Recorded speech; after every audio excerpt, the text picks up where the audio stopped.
Awak. Alhamdulillah dari saya Melaka. Orang Melakau. Okey, orang Melakau. Melakau. Melaka Ustaz ke Melakau? Bukan Melakau ke? Kan Melakau, Melaka. Okey. Orang Melaka sebut Melaka.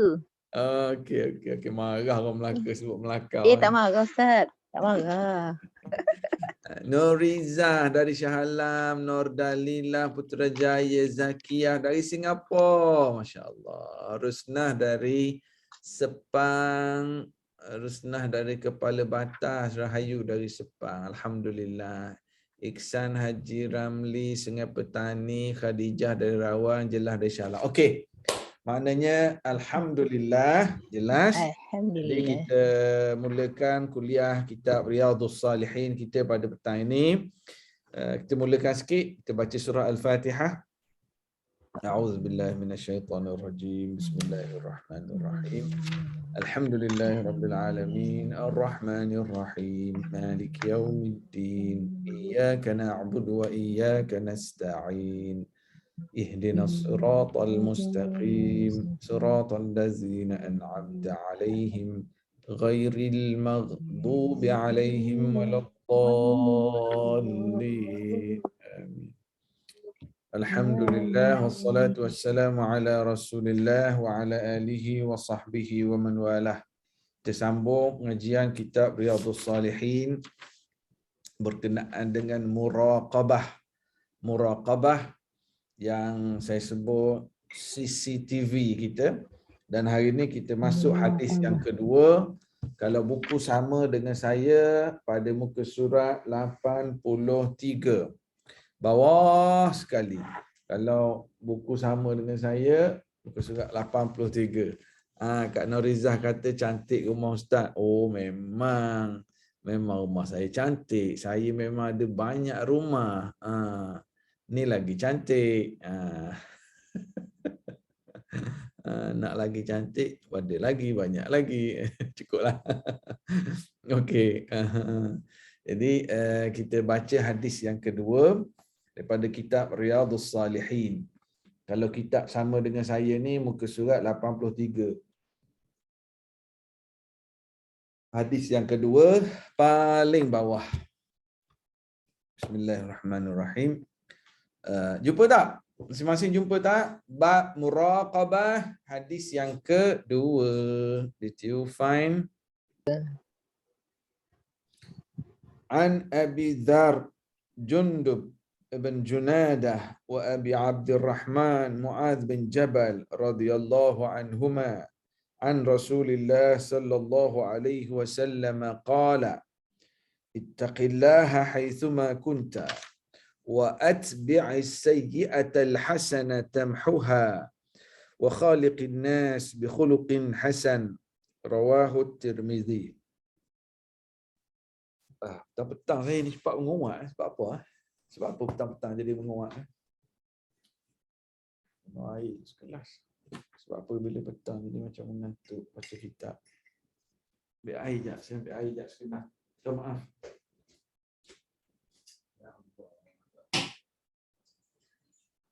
La ilaha illallah Muhammadur Rasulullah. Allah Rabbi. Bismillahirrahmanirrahim. Masih ada ke dah keluar dah? Bismillah.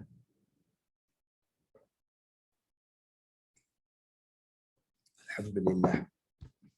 Okey.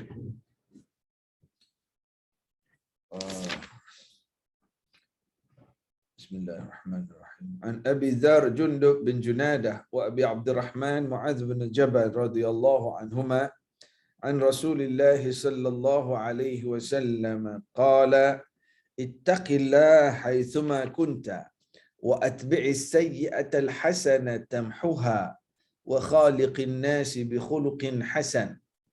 Rawahu Tirmidzi.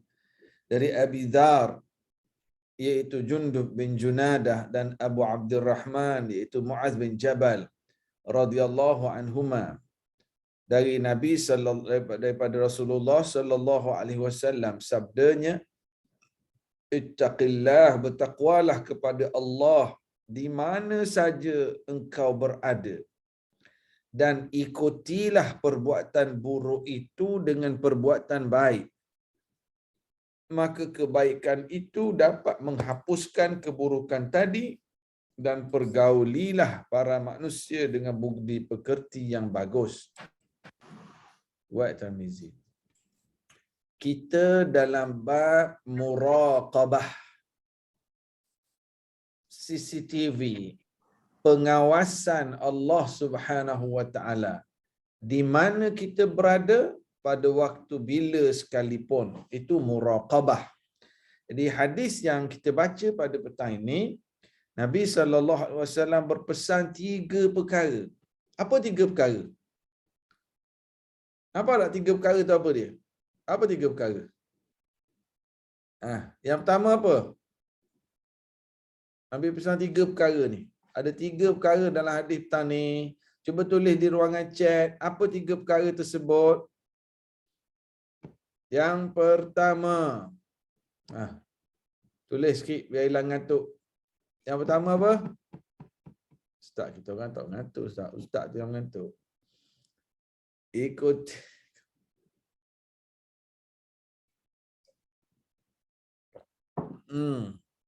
Ikuti keburukan dan kebaikan. Bertakwa, takut pada Allah. Bertakwa pada Allah betul aniza amran. Bertakwalah kepada Allah di mana berada. Harnisa, bertakwa walaupun di mana saja kamu berada. Ya. Ini berkait dengan bab kita, muraqabah. Takwa kepada Allah wherever you are. Di mana saja kamu berada. Whenever. Bila-bila masa sekalipun, takwalah kepada Allah. Maknanya, taatilah perintah Allah, jauhi larangan Allah, haitsuma kunta, di mana saja engkau berada. Di mana saja engkau berada, takutlah kepada Allah Subhanahu wa taala. Takwa pada Allah. Jika dalam waktu kuliah, ketika pergi masjid, takwa. Ketika pucuk-pucuk, masa pucuk-pucuk ni takwa. Zumba. Macam mana? Boleh tak nak bertakwa ketika berzumba? Boleh tak? Boleh tak? Saya nak berzumba dan dalam keadaan saya bertakwa pada Allah. Boleh tak?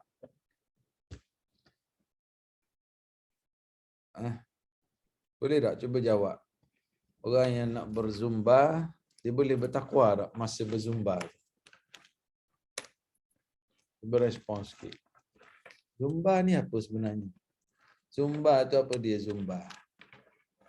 Boleh berzumba dalam rumah. Yes. Haram berzumba dalam rumah. Haram kalau kita buat live Facebook, kita berzumba dalam rumah, seksi-seksi buat gambar kita duduk berzumba dalam rumah. Tak boleh tak? Betul tak? Jenis sekarang ni kononnya dia tak keluar rumah. Dia kata dia saya seksi-seksi pun tak apa dalam rumah. Tapi dia buat live Facebook, live Instagram. Kecoh kan sekarang. Dia panggil apa tu hak baru tu pengantin ni. Alah, ya ni buka bungkusan ni. Apa benda ni yang kecoh sekarang budak-budak muda. Dia panggil apa sekarang ni yang pengantin? TikTok. Ustaz, TikTok. Dia bukan TikTok. TikTok tu hak lama dah, hak baru terkini. Unboxing. Orang ramai tu peminat tu. Musim sekarang ni. Pengantin dia unboxing pasangan. Allahu Akbar. Apa hukum unboxing pasangan? Apa hukum dia? Haram. Haram. Oh, cepatnya kata haram. Mana ada haram? Kalau dalam rumah tak apa. Dah kahwin bolehlah unboxing. Kalau dalam bilik boleh lah. Sebab apa kata haram tadi? Masalah sekarang Semua tunjuk. semua kira nak tunjuk kat orang. Allahu Akbar. Unboxing tu tak salah. Dah kahwin dah unboxing lah, nak unboxing pun. Tapi yang pergi buat live, yang pergi ambil gambar, betul Siti Nur Syuhada, haram sebab buat live. Semua kira nak tunjuk ke orang. Ya Allah, semua nak tunjuk ke orang. Ada seorang student Malaysia buat dengan belajar di UK. Dia belajar di UK. Dia pakai tudung tutup aurat. Student Malaysia dia naik teksi. Pak cik driver teksi ni tanya macam nak mengejek. Kamu ni bagus tapi aku kesianlah kat kamu. Semua kena pakai tudung semua. Jadi tak nampak kecantikan kamu, semua tutup. Pak cik driver teksi tu tanya soalan dalam nada nak cuba mengejek. Siang kat kamu, semua tutup, tak nampak kecantikan. Lalu student Malaysia tu, dia jawab kat pak cik driver teksi tadi, Pak cik, semua ni saya akan tunjuk untuk suami saya seorang je. Saya ni special edition untuk suami saya je. Saya tak akan tunjuk untuk orang lain, saya special untuk suami saya akan tunjuk. Termenung pak cik driver teksi tadi, termenung. Dia kata kalau aku tahu macam ni dari dulu lagi aku akan kahwin dengan orang Islam. Sebab isteri dia orang jadi paparan awam.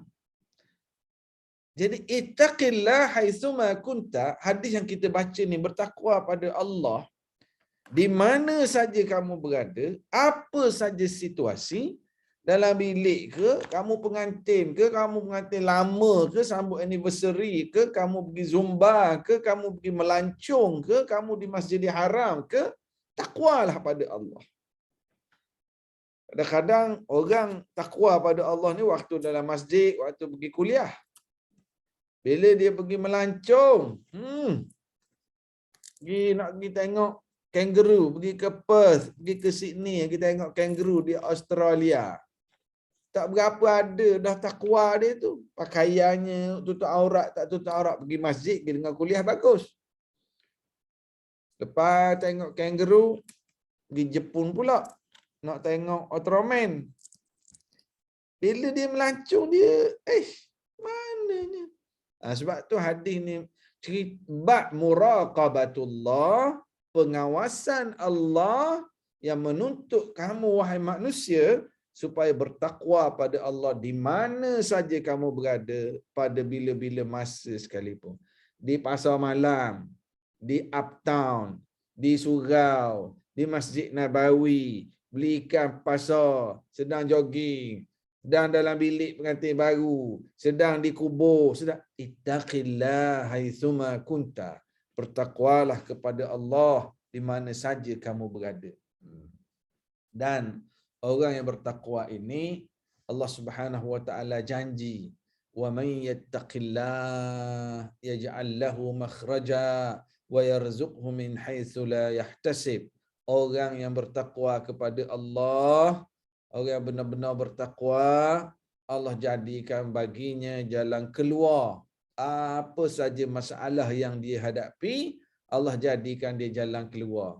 Dan Allah berikan pada dia rezeki yang tidak disangka-sangka. Min haitsu la yahtasib, unexpected rezeki.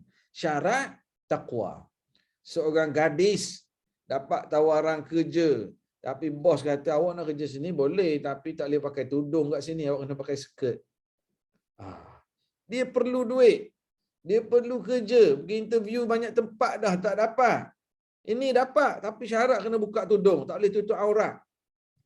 Takwa dalam diri gadis tersebut menolak tawaran kerja tadi. Walaupun dia sangat perlukan, dia tak lihat saya tutup aurat ni wajib, semayang saya kena semayang. Dia pun tolak. Ini keputusan yang dia buat berdasarkan takwa. Seorang kontraktor layak untuk dapat satu projek, layak ada track record yang bagus, deliver projek-projek. Tapi hari ni dia masuk sebut harga, yang nak award tu kata, boleh saya bagi projek awak ni 3 juta ni, tapi saya nak duit raya sikit, bagi 50,000 dah lah. Dia kata rasuah ni. Tak nak bagi, saya bagi orang lain. Tak apalah tuan, saya tak dapat nak bagi duit 50,000. projek tu saya nak tapi saya tak boleh bagi. Dia tolak. Ini kerana takwa. Ini wa may yattaqillah yaj'al lahu makhraja. Dan bagi orang-orang yang macam ni, yakinlah bahawa Allah sediakan rezeki untuk mereka yang tidak disangka-sangka. Insya-Allah. Jadi wa may yattaqillah yaj'al lahu makhraja. Nabi pesan, di mana saja kamu berada, bila-bila masa sekalipun, ittaqillah, bertakwalah kepada Allah. Yang kedua, pesanan Nabi, ikutilah perbuatan buruk itu dengan perbuatan baik. Fear Allah wherever you are.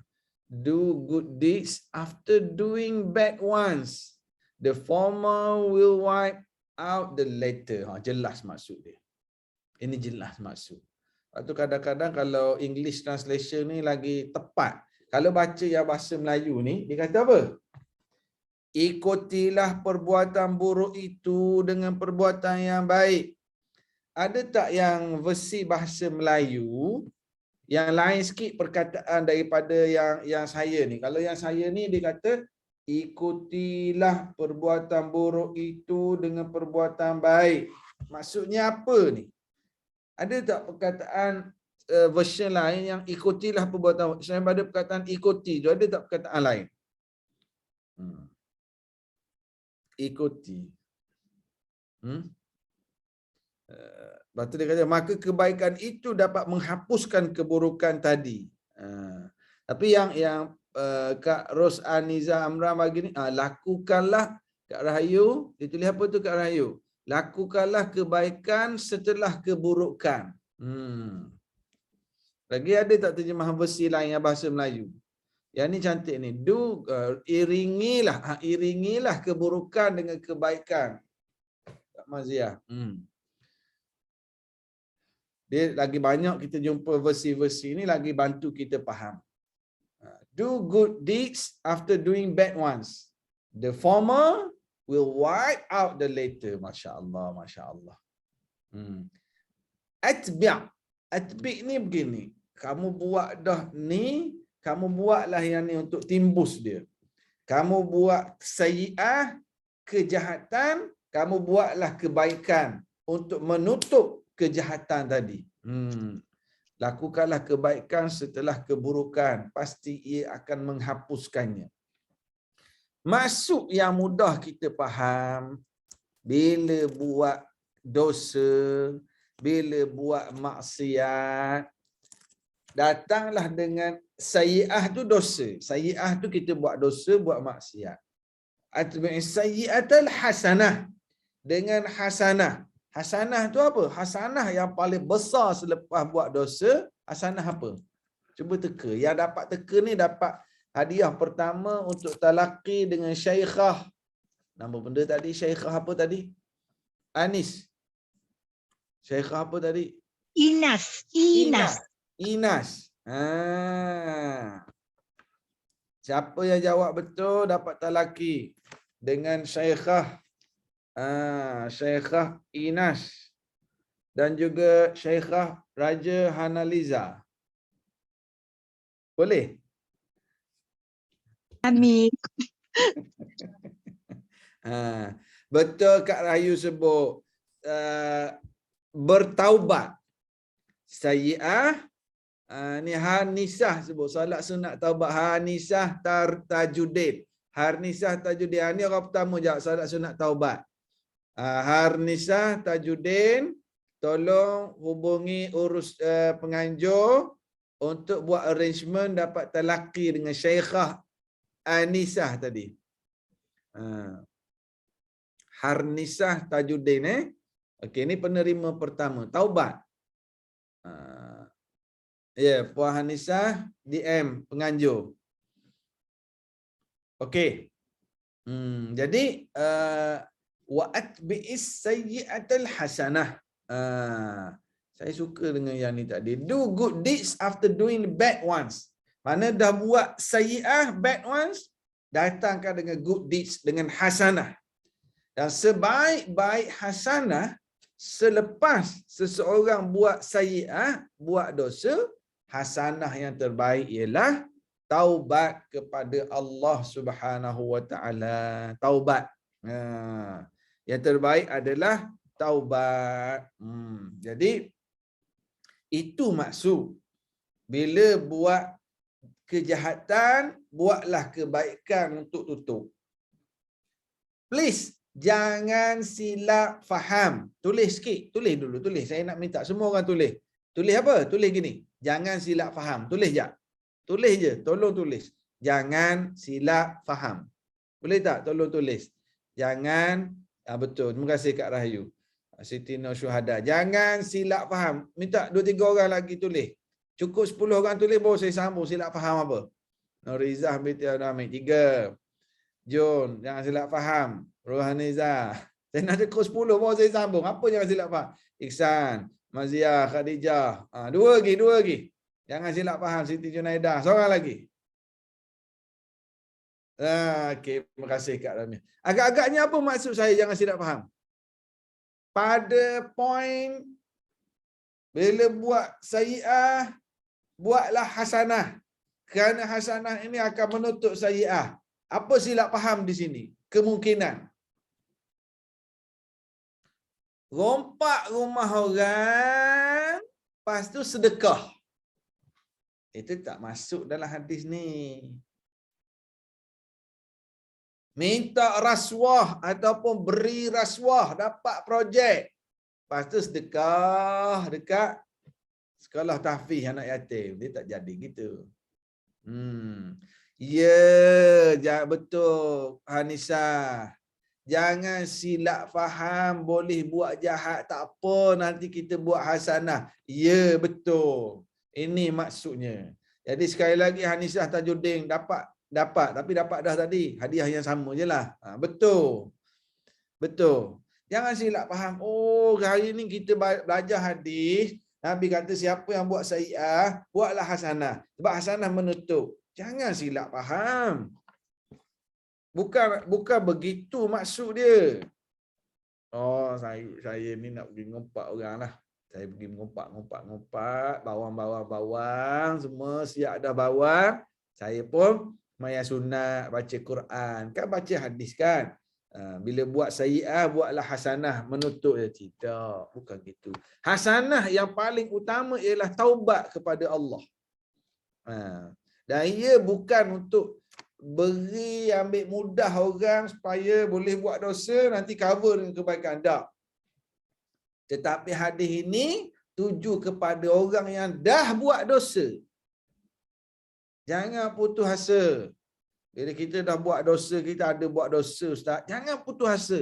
Followlah dosa tersebut dengan kebaikan-kebaikan. Dan bermulalah kebaikan dengan taubat kepada Allah Subhanahu Wa Taala. Kebaikan yang pertama sekali, taubat. Taubat, kebaikan yang pertama sekali. Yang pertama sekali taubat. Dan buatlah kebaikan-kebaikan lain. Contoh, buat sayyi'ah ikut dengan hasanah. Ustaz, dulu saya zaman-zaman muda dulu, saya zaman tak tutup aurat dulu Ustaz. Saya dulu tudung pun tak pakai. Kain pun pakai belah sampai ke pinggang. Pinggang tinggi sangat. Apa ke lutut peha Ustaz. Jadi sekarang ni saya astagfirullahalazim. Dulu zaman jahiliah, sekarang alhamdulillah Ustaz, saya datang kuliah. Saya tak nak dah tu semua. Yang dulu tu sayyi'ah. Sekarang atbi'is sayyi'ah bil hasanah.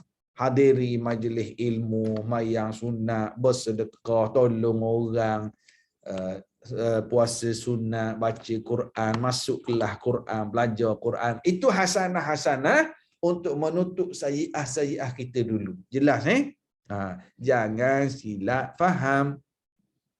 Okeylah buat sayyi'ah, nanti kita buat hasanah, boleh cover. No, ini bukan maksud dia. Maksud dia pada kita yang pernah ada dah buat sayyi'ah. Jelas maksud ni, boleh faham tak? Supaya saya bimbang orang silap faham hadis ni.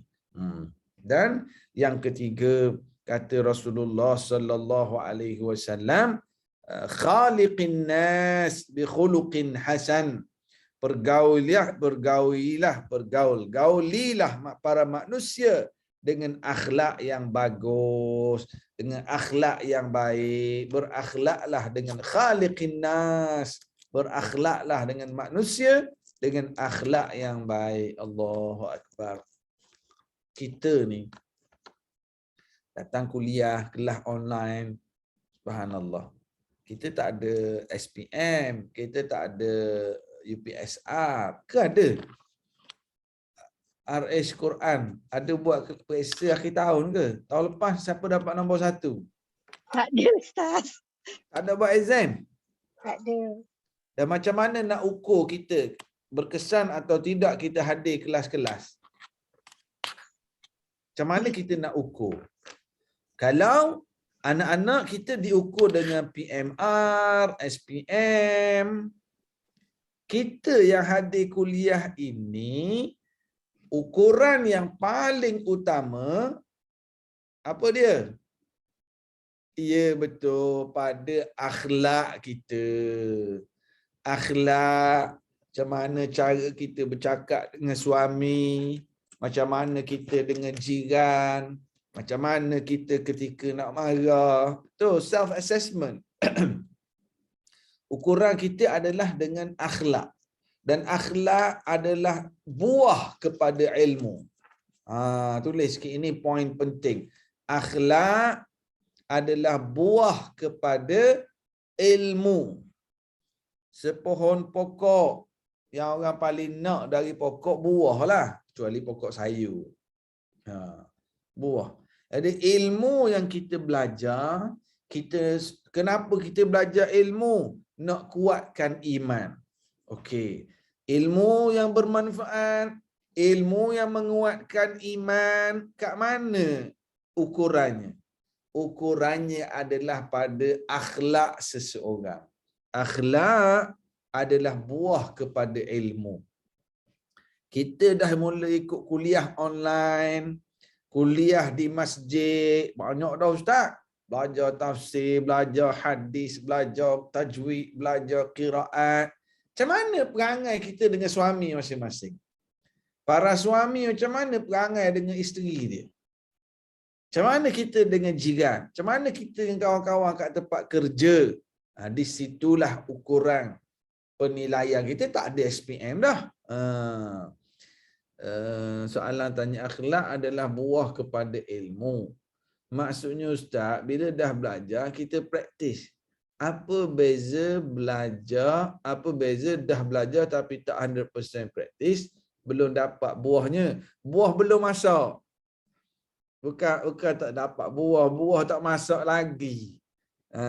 Buah tak masak lagi. Dan kita, apa beza dah belajar tapi tak 100% praktis. Kalau tak 100% praktis, bagus. Mana she is trying to practice. Dia sedang mencuba. Kita tak mampu nak praktis 100%. Tapi kita sedang mencuba. Tapi markah tu biar bertambah lah. Daripada 60 naik 70, naik 75, 80, 85, 90. Jangan 50, 55, 53, 55, 54, 56, 53, 52, 49, 54. Situ je. Biarlah markah kita uptrend.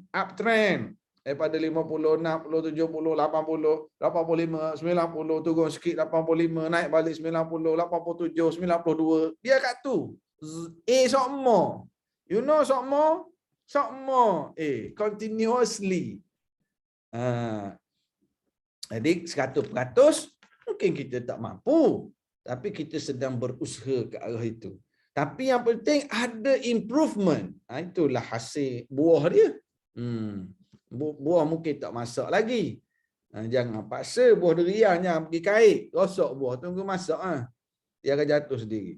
Okey, jadi khaliqin nas, akhlak adalah buah. Akhlak adalah hasil kepada ilmu dan iman. Pernah satu hari isteri Rasulullah sallallahu alaihi wasallam, Ummu Salamah. Ummu Salamah ni suami dia Salamah. Suami dia Salamah, dia hijrah ke Madinah. Lalu suami dia pun pergi perang Badar, pergi perang Uhud, suami dia cedera, suami dia meninggal. Salamah, seorang yang saleh. Lalu Rasulullah sallallahu alaihi wasallam pinang Ummu Salamah. Lalu Ummu Salamah naik darjatnya menjadi Ummul Mukminin. Okey. Satu hari ketika Rasulullah sallallahu alaihi wasallam sedang duduk-duduk dengan Ummu Salamah, Ummu Salamah tanya satu soalan pada Rasulullah. Wahai Rasulullah, wahai Rasulullah, seorang wanita,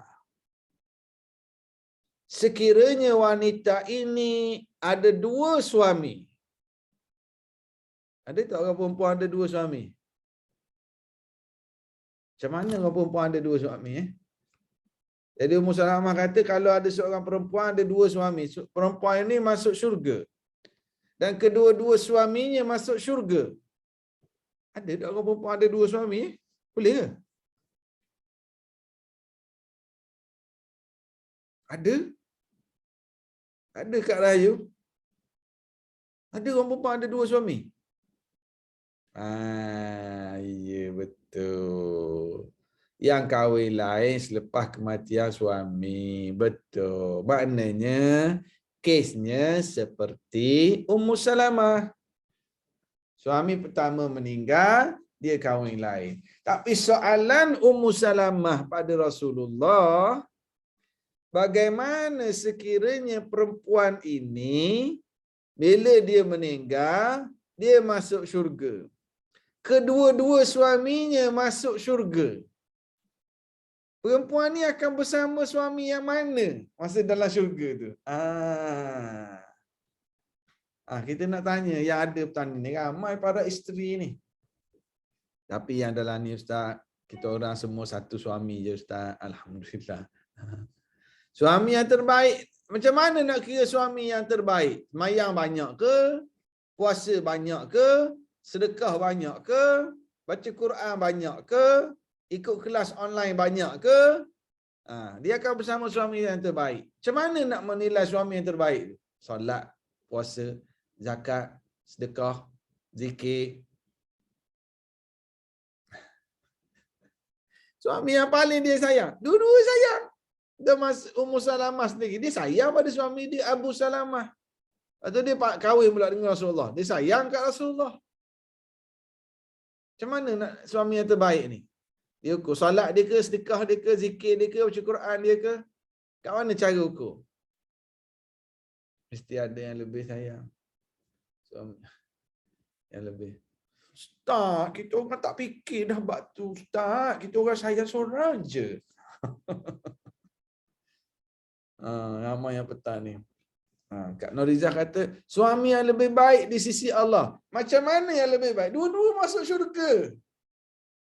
Dua-dua masuk syurga. Mestilah baik. Sekarang ni dua-dua suami ni masuk syurga. Tak perlu pilih, duduk bersama-sama dua-dua suami. Dua-dua kot. Sebab kat syurga mana ada syarat satu suami lagi. Dah kot. Tapi soalan Ummu Salamah dijawab oleh Rasulullah. Dan soalan Ummu Salamah itu, sekiranya wanita ini masuk syurga dan kedua-dua suaminya masuk syurga, wanita ini akan bersama suami yang mana? Maka jawapannya Rasulullah pun jawab, wanita itu akan bersama suaminya yang lebih. Kita jawab minggu depan lah soalan ni. Boleh? Setuju? Setuju tak? Setuju tak kita jawab minggu depan soalan ni? Setuju tak? Jawab buka mic. Setuju tak? Kita nak Tak dengar. setuju. Tak setuju. Tak setuju minggu ni juga. Dah tahu juga Ustaz. Setuju Ustaz. Jawab sekarang juga. Jawab sekarang juga. Sebab Ada senang dah yang dapat dua jawab suami tadi. Ustaz. Ada dah yang jawab kat ruangan chat tu. Ada dah. Jawapan ni yang Kak Sarpiah jawab ni. Kak Sarpiah ni pemenang yang kedua untuk dapat talaki dengan Syekhah Anisah tadi. Kak Sarpiah ni dia tulis bersama suami yang paling baik akhlaknya, akhlak. So dalam syurga yang menjadi ukuran level kehebatan seseorang dalam syurga, akhlaknya, akhlak lagi. Nabi tak sebut suami yang banyak sembahyang sunat, yang banyak baca Quran, yang banyak berzikir. Semua itu bagus. Baca Quran bagus, berzikir bagus, sedekah bagus, puasa sunat bagus, solat sunat bagus. Tetapi bayangkan dalam syurga yang menjadi ukuran kehebatan seseorang adalah pada akhlaknya. Soalan tanya bagus. Kenapa bukan ibadat solatnya, Ustaz? Bukankah ibadat pertama dinilai? Betul. Betul. Solat adalah ibadat yang pertama dinilai. Tapi ketika semua orang markah solatnya, semua markahnya lulus. Dicek pula puasanya. Semua markah puasanya dilulus. Dicek markah zakat, markah baca Quran, markah zikir, semua lulus. Yang last sekali akan menjadi penentu akhlak. Ya Allah, ya Allah, ya Allah. Sekarang ni bila sebut dua-dua suami itu masuk syurga, sudah pasti solatnya lulus. Puasa, zakat, lulus. Sebab dia buat yang wajib, rukun. Habis macam mana markah tinggi-tinggi semua ni? Ukur last kali yang menjadi, yang membezakan. Maknanya isu akhlak ni, nun sampai dalam syurga menjadi penentu. Ya Allah, ya Allah, akhlak. Simpulannya, sebab tu Nabi sebut ni. Level. Ittaqillah haitsuma kunta. Bertakwalah pada Allah wherever you are. Lepas tu kalau ada buat dosa, buat silap, taubatlah. Buatlah kebaikan-kebaikan. Moga-moga menutup segala kejahatan kita. Dan natijah yang terakhir, kamu ni hidup dengan manusia. Berakhlaklah dengan akhlak yang baik dengan manusia. Allahu Akbar. Pernah jumpa tak? Kalau soalan tanya tadi, kenapa tidak solat? Pernah jumpa tak? Orang yang jaga solat, tapi mulutnya kuat membawang.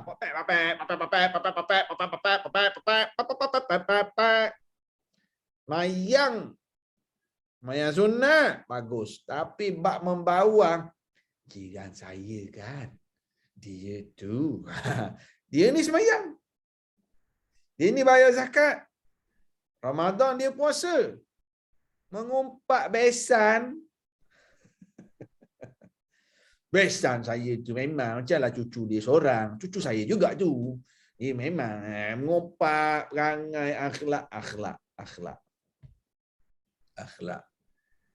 Natijah kita buat kelas. Natijah kita datang kelas. Akhlak. Jaga akhlak. Jaga Riyadhus Salihin. Kitab ini antara dia punya main objektif dia adalah untuk membentuk akhlak. Hadis-hadis ikhlas, taubat, benar, sabar, semua berkait dengan akhlak. Sekarang ni kita ada muraqabatullah. Macam mana akhlak kita dengan cleaner kita terserempak? Macam mana akhlak kita dengan bibik kita sendiri di rumah? Macam mana akhlak kita dengan bangla yang bawa lori yang ambil sampah depan rumah kita tu, depan pagar rumah kita? Macam mana akhlak kita dengan mereka? Macam mana akhlak kita dengan orang miskin? Macam mana akhlak kita dengan staf bawahan kita sendiri? Macam mana akhlak ketika kita merasa marah? Macam mana akhlak? Oh, itu adalah semua itu. Sebab tu akhlak ni jadi yang paling tinggi. Sebab itulah ia adalah terjemahan kepada ilmu dan iman kita. Lihatlah pada akhlak. Siapa sini pernah bergaduh dengan suami masing-masing ataupun bergaduh dengan isteri? Macam mana akhlak kita ketika bergaduh?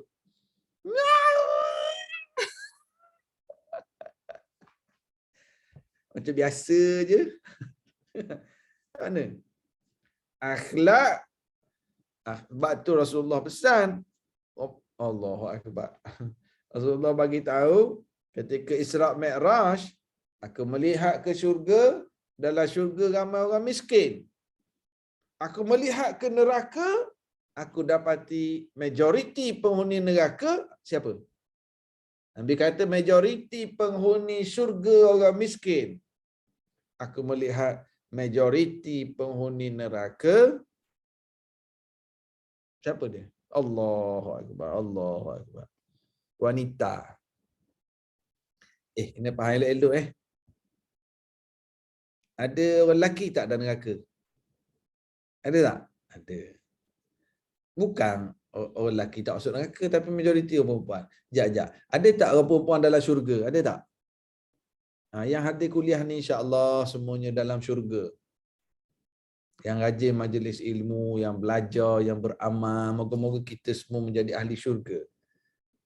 Tadi kata majoriti orang miskin, Ustaz. Saya kaya. Ada tak orang kaya dalam syurga? Ada juga. Tapi majoritinya miskin. Kan? Jadi, bila sahabat tanya, kenapa orang perempuan lebih ramai dalam neraka? Nabi jawab, kerana orang perempuan ini dia kufur terhadap suami dia. Apa maksud kufur terhadap suami? Bila dia bergaduh, dia akan kata, tak pernah you buat baik kat I. Tak pernah you faham I. Dia pukul ratus semua sekali. Ini akhlak yang sangat buruk. Yang menyebabkan ramai orang perempuan masuk neraka. Kita kalau bergaduh, dia lambat sampai. Kalau bergaduh, isu-isu tertentu, kita jumpa password WhatsApp dia, jumpa dia apa ni. Fokus kepada kesalahan itu sahaja. Jangan kita ungkit kita ada, you memang tak pernah faham I. Dah hidup 22 tahun dah. Anak 9 orang tak faham macam mana jadi anak tu. Kan? Jadi jangan kita pukul rata semua. Abang tak pernah sayang saya. Tak pernah. Jangan pukul rata. Kalau dia buat satu kesalahan, bergaduhlah. Bergaduhlah atas yang salah itu. Dan akhlak yang baik, ketika bergaduh, dia fokus pada kesalahan, dia tak maki hamu, tak sibuk nak cerita kat luar, nak masuk Facebook, share kat WhatsApp, cerita kat orang, dedah aib. Itu akhlak yang sangat buruk. Jadi, saya tak kata orang lelaki tak buat salah. Ada salah, yang salah tu salah lah. Tak, memang tetap salah. Tapi jaga akhlak. Jaga akhlak. Allahu Akbar. Jadi hadis ni Nabi pesan 3 perkara. Taqwa di mana saja berada. Kalau ada buat dosa, buat silap, bertaubat dan buatlah kebaikan-kebaikan untuk tutup. Dan yang penting jangan silap faham. Dan yang ketiga, berakhlaklah dengan akhlak yang baik. Hadis yang ketiga. An Ibni Abbas radhiyallahu anhuma qala kuntu khalfan nabiy sallallahu alaihi wasallam yawman faqala ya ghulam inni uallimuka kalimatin ihfazillah yahfazka ihfazillah tajidhu tujahaka idza sa'alta fas'alillah wa idza ista'anta fasta'in billah wa'lam anna al-ummata لو اجتمعت على أن ينفعوك بشيء لم ينفعوك إلا بشيء قد كتبه الله لك وإن اجتمعوا على أن يضروك بشيء لن يضروك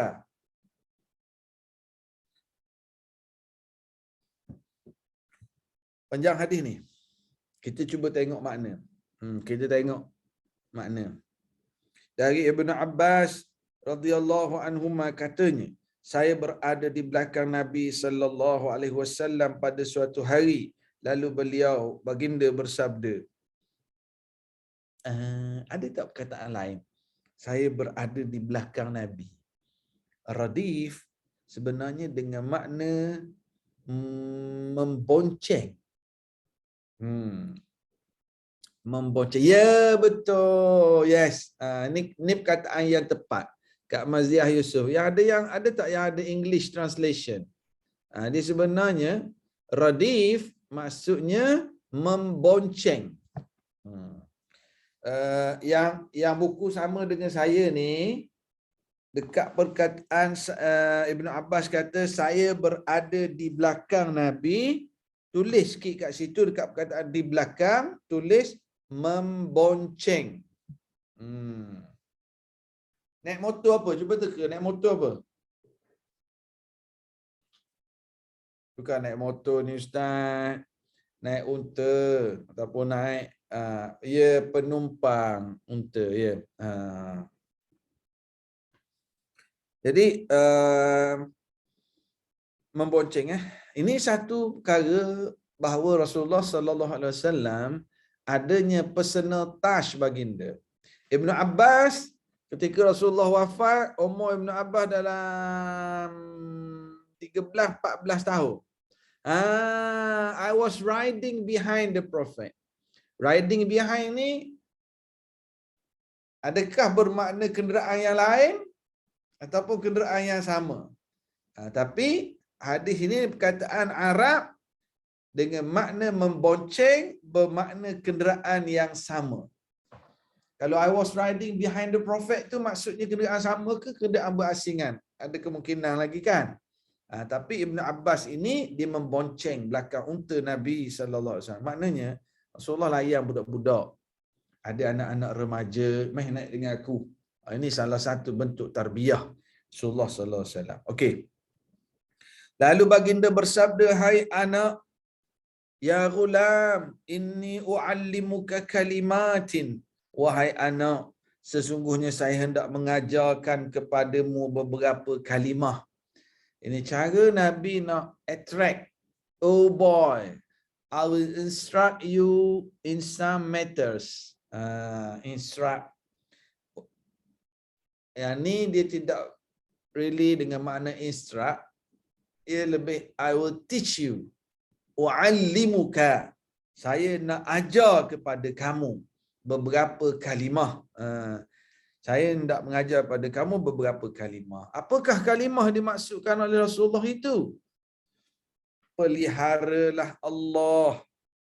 Pelihara, ihfazillah, jagalah Allah. Pelihara Allah.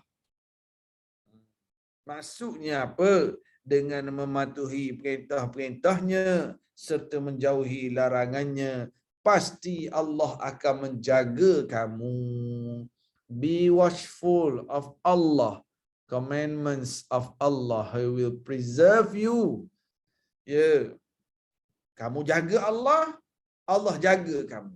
Yahfazillah, yahfazka. Kamu jaga Allah, Allah jaga kamu. Jaga macam mana? Kita jaga Allah. Bila kita nak melancong, cek kat mana kita nak cari restoran ada makanan halal. Ni kita jaga Allah. Kalau kita nak melancong, kita nak naik bas trip ni, kita nak jamak takdim ke, kita nak jamak takhir kat mana tempat ada. Ini kita jaga Allah. Dalam berbisnes, kalau buat gini ni macam riba je. Ni macam rasuah tau. Ni kita jaga Allah. Jaga Allah. Allah akan jaga kamu. Jadi, apa maksud jaga Allah? Jaga segala perintah dan larangan Allah. Kita jaga-jaga dalam setiap tindak tanduk kita. Itu maksud jaga Allah. Nescaya, yahfazka, Allah akan jaga kamu. Kemudian disambung lagi.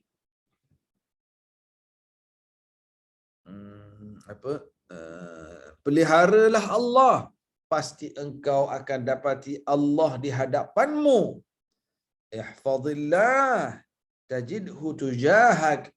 Jagalah Allah, nescaya kamu akan dapati Allah di hadapan kamu. Maksudnya benda sini.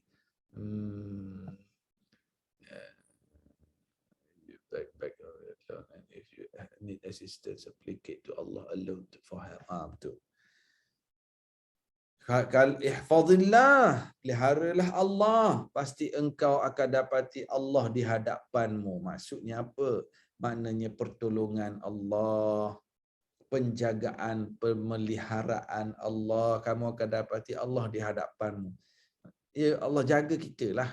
Kita jaga Allah, Allah jaga kita. Ihfazillah yahfazka. Kemudian ni perkara penting. Idza sa'alta fas'alillah wa idza ista'anta fasta'in billah. Jikalau engkau meminta, maka mohonlah dengan Allah. Sa'alta, kamu minta sesuatu, kamu minta pertolongan. Sa'alta, kamu minta satu-satu hajat. Ista'anta, kamu minta pertolongan. Maka mohonlah pertolongan itu kepada Allah. Sa'alta, kita minta nak dulu periksa, minta anak tu dapatlah lulus interview dia, mintalah dapat cucu. Sa'alta, minta dengan Allah, ya Allah, hentikanlah turun hujan ni, banjir teruk ni. Minta sa'alta, ya Allah, mintalah tambah rezeki. Minta, bila kita minta sesuatu, ya Allah, mintalah hilang sakit belakang, lenguh sangat dah dengar kuliah ni, ya Allah. Minta, bila mintalah dengan Allah. Wa idza sta'anta fasta'in billah. Kalau nak minta tolong, tadi secara umum sa'alta ni tanya, kita minta sesuatu dengan Allah. Mungkin bukan minta pertolongan, tapi minta. Saya ingat kalau ke Mekah waktu sebelum Covid dululah, bila masuk Masjidil Haram, doa masuk Masjidil Haram tu iyalah, tapi ada satu doa yang selalu bila masuk je dalam Masjidil Haram, dia macam automatik, doa itu bermain-main dalam kepala saya. Agaknya doa apa? Dan saya rasa yakin ramai orang dalam ni pun ada pengalaman yang sama. Bila masuk je dalam Masjidil Haram, ni zaman orang ramai dulu, kita ada doa minta sesuatu. Agak-agak doa apa? Masuk je dalam Masjidil Haram, dalam kepala kita pun, ya Allah, ya Allah, minta apa? Minta apa? Agak-agaknya. Ni sebelum cerita Covid ni. Yang ada pengalaman ke Mekah. Bila dia masuk je dalam masjid, dia minta apa? Minta apa? Agak-agaknya minta apa? Tengok sikit. Ada tak? Bila masuk Masjidil Haram, Mekah lah terutamanya, Madinah pun, minta apa? Cik Majid Aswad. Ya betul, Ika Abdul Kadir. Betul. Dapat tempat solat yang baik. Betul. Saya gitu. Bila kita masuk dalam Masjidil Haram, ya Allah bagilah tempat semayang yang elok, yang selesa, kau boleh nampak Kaabah. Betul. Bila masuk je dalam Masjidil Haram, dalam kepala, ya Allah bagi kat aku tempat solat yang baik, bagi tempat yang tak ganggu laluan orang, kalau boleh nampak Kaabah dekat kipas, aircon. Betul. Itu yang kita minta. Itu sa'alta. Kamu minta dengan Allah. Kalau nak minta, mintalah dengan Allah. Wa iza sta'anta fasta'in billah. Kalau nak minta tolong juga dengan Allah. Saya amalkan doa untuk dapat tempat semayang ni. Bila balik Malaysia, bila pergi shopping komplek.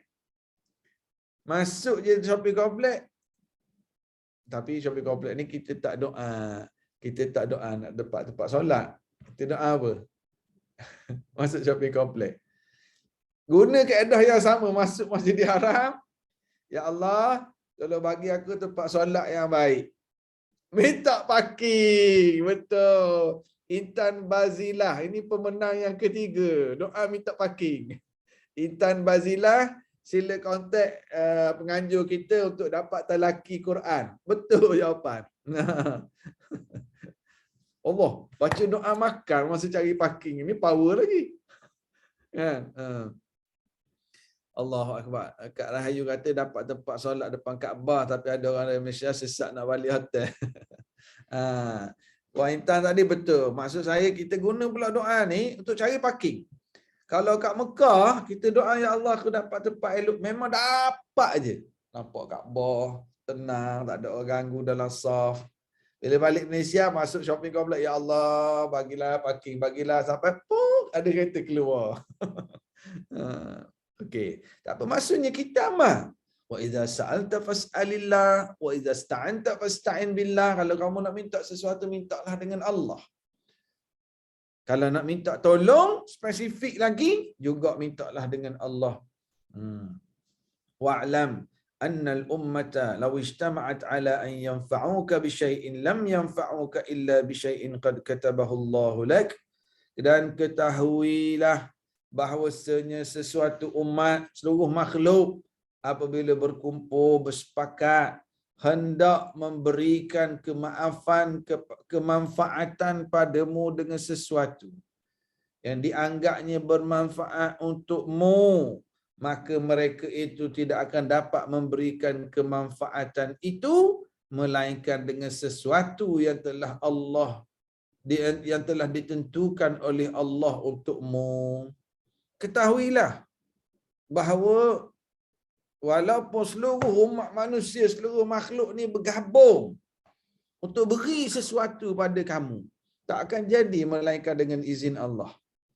Dan jikalau umat itu berkumpul nak memberikan bahaya kepadamu dengan sesuatu yang dianggap bahaya, melainkan dengan sesuatu yang telah ditentukan oleh Allah untukmu.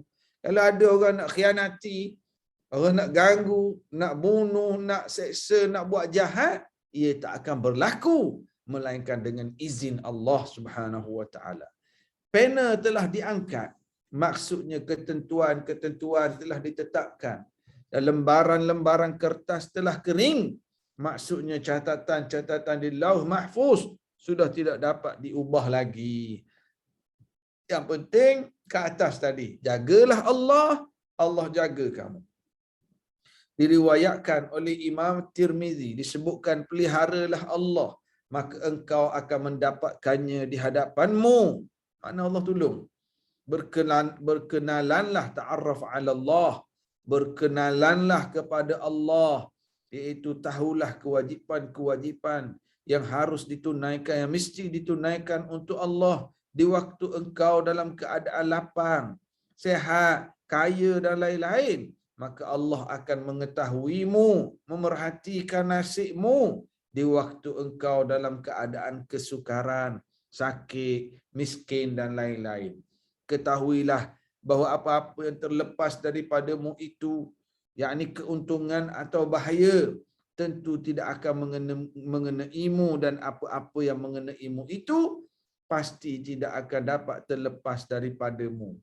Maksudnya, setiap perkara yang kena kat kita, memang Allah dah tentukan kena. Maksudnya, dan perkara yang tak kena kamu, itu bukan tersilap, bukan kebetulan. Memang Allah dah tentukan tak kena.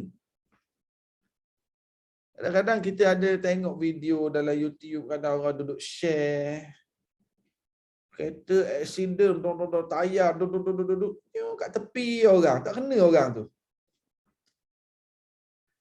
Orang ada pokok terbalik, kat tepi orang, tak kena dia.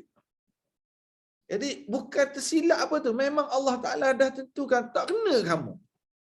Dan ada orang yang dia lalu kat satu kawasan construction, batu jatuh kena atas kereta dia.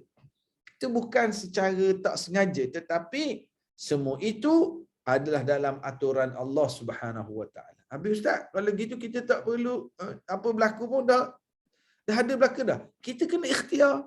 Kita tak tahu apa yang akan berlaku, tetapi kita disuruh berikhtiar. Jaga keselamatan, patuhi SOP, elakkan begitu, ambil langkah-langkah penjagaan, elakkan mudarat. Itu bahagian kita. Bila dah berlaku, kita faham bahawa semuanya ini adalah ketentuan Allah Subhanahu Wa Taala. Kita beriman pada qada dan qadar, dan kita bersangka baik kepada Allah. Dan ketahuilah bahawa pertolongan itu berserta kesabaran, dan bahawasanya kelapangan itu berserta kekurangan, dan bahawasanya berserta kekurangan kesukaran itu ada kelonggaran. Satu lagi hadis yang keempat berkenaan dengan muraqabah. An Anas radhiyallahu anhu qala, innakum lata'maluna a'malan hiya adaqqu fi a'yunikum minasy-sya'ri kunna na'udduha ala ahdi Rasulillah sallallahu alaihi wasallam minal mubiqat. Rawahul Bukhari. Dari Anas bin Malik. Anas ni dia umur panjang. Anas bin Malik seorang sahabat yang umur panjang. Ketika Nabi hijrah sampai ke Madinah, umurnya 10 tahun. Mak dia Ummu Sulaim serahkan Anas bin Malik ini untuk jadi khadam Rasulullah. Dan Anas dapat duduk berkhidmat dengan Rasulullah 10 tahun. Dapat belajar banyak perkara. Dan dapat doa daripada Rasulullah, doa supaya tambah banyak harta dan umur panjang Anas bin Malik. Jadi dia hidup lama Anas bin Malik. Lalu dia kata apa? Ini ucapan Anas. Sesungguhnya kamu semua melakukan pelbagai amalan yang menurut pandangan matamu lebih lembut daripada sehelai rambut. Tetapi kami semua di zaman Rasulullah sallallahu alaihi wasallam menganggapnya termasuk golongan dosa-dosa yang merosakkan, menyebabkan kemalangan dan kesengsaraan. Maksud hadis ni, Anas bin Malik dia hidup lama. Dia kata kau orang zaman kau orang sekarang ni, kau orang buat satu-satu perkara macam ada kamu rasa perkara itu no problem lah, small matter Sedangkan kami pada zaman Rasulullah sallallahu alaihi wasallam masih hidup, kami anggap dia seperti al-mubiqat, sesuatu yang menghancurkan. Kamu dulu, kamu sekarang apa ni? Innakum la ta'maluna, kamu sekarang melakukan perkara-perkara yang kamu rasa kecil. Kecil je lah, selalu macam rambut je kamu anggap dosa ni kecil je. Kata Anas, kami pada zaman Rasulullah dulu, perkara sebegini kami anggap punca kehancuran. Al-mubiqat. Al-mubiqat maksudnya perkara yang membawa kemusnahan. Perkara yang membawa kecelakaan. Kamu sekarang kamu buat. Ini zaman Anas bin Malik masih hidup. Zaman sahabat, zaman tabi'in. Kamu orang buat ni, kau orang rasa macam selai rambut je, dosa kamu tu kamu rasa kecil sangat. Kami perkara seperti ini masa zaman Nabi SAW dulu, kami anggap ia sebagai satu dosa. Dia dalam istilah ada al-kabirah. Al-kabirah dosa besar. Tapi al-mubiqat ini lebih besar daripada dosa besar, punca kehancuran, punca kecelakaan, punca kemusnahan. Kamu sekarang buat, kamu rasa dia sehalus sehelai rambut, cek je bagi kamu. Tapi bagi kami, ia punca kecelakaan, kata Anas bin Malik. Inilah muraqabatullah yang ada pada para sahabat, yang ada dalam jiwa para sahabat, sehingga mereka sangat-sangat cermat, mereka sangat-sangat takut melakukan perkara-perkara dosa. Zaman kamu ni, kamu rasa small matter. Tapi zaman kami anggap ia punca kehancuran, wal'iyadzubillah. InsyaAllah hadis yang kelima, kita sambung dalam kuliah akan datang insyaAllah.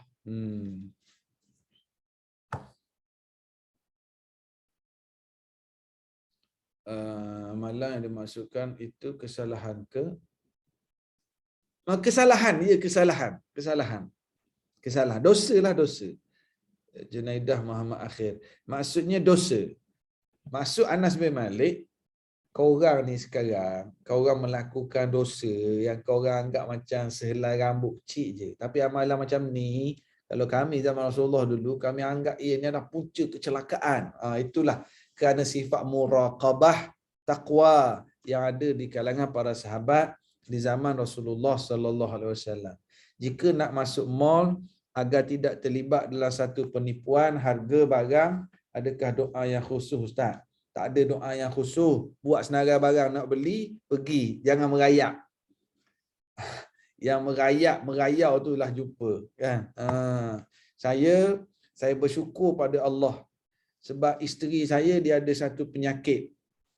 Kalau masuk mall, dia cepat rasa sakit perut nak buang air besar. Masuk je mall, dia rasa sakit perut nak buang air besar. Saya bersyukur sangat sebab duit saya selamat. Mari balik, jom cepat balik, jom cepat balik, jom cepat balik. Masuk je mall, sakit perut lah bang, sakit perut. Jom balik cepat. Jadi doa tu tak tahulah saya doa supaya khusus kalau masuk mall supaya tak kena tipu. Tetapi ialah kita bacalah umum bagaimana diajar oleh Rasulullah sallallahu alaihi wasallam. Bismillahilladzi la yadurru ma'asmihi syai'un fil ardi wala fis sama' wa huwas samiul alim. Moga-moga kita terlindung dari mudarat. Apa saja mudarat? Bukan saja kena tipu harga, tapi mudarat jangkitan, kuman, virus, mudarat, kena curi, kena rompak, kena tipu semualah. Kita baca kalau masuk pagi, kalau masuk petang, baca bismillahirrahmanirrahim la yadurru ma'asmihi syai'un fil ardi wala fis sama'. Dan yang paling penting, masuk mall tu kita senaraikan barang supaya kita pergi tu purposely, pak balik. Jangan duduk lama sangat, bukan tempat untuk berlama-lamaan di situ. Wallahu a'lam bissawab. Terima kasih, insya-Allah panjang umur kita jumpa dalam kuliah akan datang. Dan untuk makluman, 2 minggu lepas masa tu saya baru balik daripada bantu sahabat-sahabat mangsa banjir. Saya beritahu kat kuliah pada minggu tersebut orang yang menonton selalu, yang hadir kuliah ni selalu duduk bagi sumbangan duit pada saya. Saya kata pada minggu tersebut yang bagi tu kita sampaikan kepada sahabat-sahabat mangsa banjir lah. Dan alhamdulillah ramai yang menyumbang dan saya telah panjangkan sumbangan tersebut berjumlah 1,500, semuanya saya dah transfer, saya top up je sikit. Jadi tak sedap juga suruh orang je. Ajak orang menyumbang pada masa banjir. Saya pun top up juga sikit. Tadi saya dah bagi secara semualah 1,500 ke Madrasah Syahadah Tahfiz Al-Hidayah di Puchong. Madrasah Syahadah Tahfiz Al-Hidayah Puchong, di mana madrasah ni sahabat saya sendiri Ustaz Fendi Hashim. Sahabat saya belajar sama-sama dengan saya di Yaman dulu. Jadi duit sumbangan kita semualah. Yang tuan-tuan bagi saya tambah sikit, kita transfer ke akaun madrasah tersebut. Ustaz Fendi ni sendiri pun rumah dia pun tenggelam teruk juga, banyak barang rosak. Itu pun kita dah bantu-bantu setakat itu mampu, insya-Allah. Dia moga-moga Allah berkati rezeki kita semua, insya-Allah. Lepas ni kalau ada orang yang menyumbang, saya ambil kat saya lah pula. Tapi tak apa, nak menyumbang ke tak menyumbang ke datang kelas ni bukan bayar yuran. Menganjur kita buat secara percuma. Tapi yang nak menyumbang tu kita ucap terima kasih, kita berkongsi rezeki. Tak menyumbang pun tak apa, yang penting datang kelas dan kita istiqamah, dan paling utama amalkan apa yang kita belajar ni supaya saya pun dapat tumpang-tumpang pahala, insya-Allah. So, jumpa lagi minggu depan. Assalamualaikum warahmatullahi wabarakatuh. Yang dipilih dapat talaki tadi boleh berhubung dengan Rustia. Wallahu a'lam bissawab. Waalaikumsalam Ustaz. Terima kasih kelasnya. Terima kasih Ustaz. Assalamualaikum. Assalamualaikum warahmatullahi wabarakatuh. Assalamualaikum. Saya minta diri dulu. Assalamualaikum. Tak dapat tak laki ni Ustaz, dah banyak kali dah. Mana tak dapat tu? Saya lah. Nak sangat dapat hadiah tak laki. Nak sangat, insya-Allah. Bagi tahu nama yang kata nak sangat tu, minggu depan kita pilih dia. Mana orangnya tak nampak ni? Junaidah Muhammad Akhir. Junaidah Muhammad Akhir, insya-Allah. Minggu depan bagi tahu. Minggu depan kita pilih untuk jadi pemenang, insya-Allah. Alhamdulillah. Sebelum saya bagi tahu soalan tu, saya bagi tahu jawapan dulu. Lepas tu Kak jawab nanti. Tak cik. Setuju Ustaz? Remind saya minggu depan Ustaz, pilih saya pemenang Ustaz. Okay. Itu bukan riba kan? Bukan rasuah kan? Bukan riba, bukan dapat rasuah. Quran, baca Quran tu Ustaz. Tak payah apa-apa. Itu bukan rasuah, itu bukan riba, itu mengembirakan. Berkongsi kegembiraan. Okey. Assalamualaikum warahmatullahi wabarakatuh. Waalaikumsalam warahmatullahi. Waalaikumsalam warahmatullahi wabarakatuh. Terima kasih Ustaz. Kepada Puan Safiah dan Puan Intan, saya masih belum dapat nombor phone puan-puan. Tapi saya ada PM nombor nombor saya. Puan berikan nombor puan pada saya ya. Berdua je ke? Bukan 3 ke? Ada seorang lagi saya dah dapat. Dia reply saya ya. Okay, thank you Puan Syafina. Okay, thank you.